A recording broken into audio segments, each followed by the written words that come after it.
নমস্কার, আমি শ্রী বিপ্লব শাস্ত্রী। আপনারা দেখছেন ভাগ্যের দিশারি ইউটিউব চ্যানেল। এই ভাগ্যের দিশারি ইউটিউব চ্যানেলে জ্যোতিষ বিষয়ে আলোচনা করে থাকি। জ্যোতিষের নানান রকম টিপস আপনাদের সামনে তুলে ধরি। আজকেও একটি নতুন টিপস আপনাদের সামনে তুলে ধরব।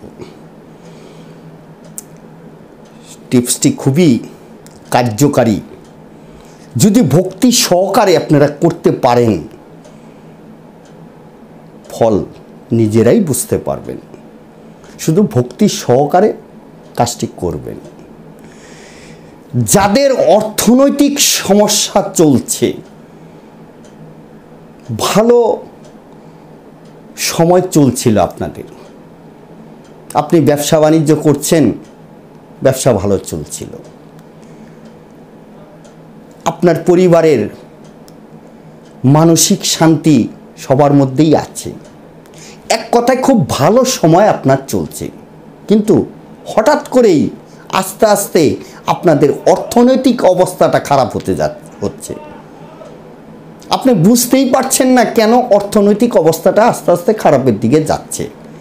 ব্যবসা বাণিজ্য করছেন, আগে যে পরিমাণ আপনি ইনকাম করতেন সেই ব্যবসা বাণিজ্যের থেকে সেই ধরনের ইনকামটা আস্তে আস্তে কমতে থাকছে। আপনি যে কর্মই করেন না কেন, সেই কর্মের প্রভাব পড়ে। সেখান থেকেই আস্তে আস্তে অর্থনৈতিক সমস্যায় আমাদের জর্জরিত হতে হয়। কারণ ইনকামের মাধ্যম দিয়েই তো মানুষের হাতে অর্থ আসে। সেই ইনকামের জায়গাটা যদি আস্তে আস্তে দুর্বল হতে থাকে, তখন আর্থিক সমস্যায়ও আমাদের পড়তে হয়। তাই ভালোই আছেন, ভালোই চলছিল,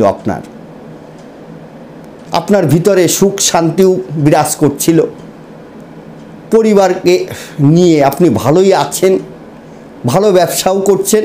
কিন্তু হঠাৎ করে কিছুদিনের মধ্যে দেখতে পাচ্ছেন আস্তে আস্তে আপনার অর্থনৈতিক সমস্যা আস্তে আস্তে হচ্ছে, এবং কি আপনি সেটাকে কিছুতেই রিকভারি করতে পারছেন না যে অর্থনৈতিক সমস্যাটা কিভাবে মিটবে। আস্তে আস্তে খারাপের দিকে যাচ্ছে অর্থনৈতিক বিষয়টি। সেখান থেকে আপনার ডিপ্রেশন, হতাশ সৃষ্টি হচ্ছে, মানসিক একটা ডিপ্রেশন আপনার মধ্যে কাজ করছে। এমতো অবস্থায় কি করবেন, এর কি বিধান, এর প্রতিকার কি আছে? তাই এই যে আমি আপনাদের এই প্রতিকারটি করতে বলবো, ভক্তি সহকারে যদি করতে পারেন, দেখবেন সেই আগের জায়গাটা আস্তে আস্তে ফিরে পাচ্ছেন। কি করতে হবে? শুক্লপক্ষের কোনো একটি বৃহস্পতিবার, কৃষ্ণপক্ষ শুক্লপক্ষ হয় 15 দিন, সেই শুক্লপক্ষের কোনো একটি বৃহস্পতিবার দিন সকালবেলায় স্নান টান সেরে আপনি 3 ইঞ্চি মাপের একটি অশ্বত্থ বৃক্ষের মূল সংগ্রহ করবেন এবং 21টি দূর্বা, যে দূর্বা ঘাস, সেই দূর্বা যে পুজোতে আমরা ব্যবহার করি, যে দূর্বা, সেই 21টি দূর্বা এবং 3 ইঞ্চি মাপের অশ্বত্থ বৃক্ষের মূল ভালো করে পরিষ্কার করে ধুয়ে নিয়ে শিলনোড়ায় সেটাকে পিষবেন। চন্দন বাটার মতো করে, চন্দন বাটলে যেরকম একটা পেস্ট তৈরি হয়, ঠিক সেরকম পেস্ট তৈরি করবেন, করে একটা স্টিলের কৌটার ভিতরে রেখে দিবেন।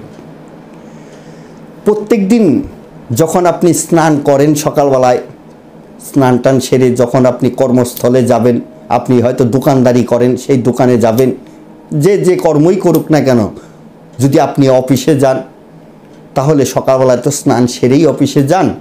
স্নান সেরে এই যে স্টিলের কৌটার মধ্যে যে পেস্টটি আপনি করে রেখেছেন না, 21টি দূর্বা আর অশ্বত্থ বৃক্ষের মূল দিয়ে, সেই পেস্টটি আপনার কপালে অনামিকা দিয়ে একটা তিলক ফোঁটা দেবেন। এভাবে ফোঁটা দিয়ে কর্মস্থলে বেরিয়ে যাবেন।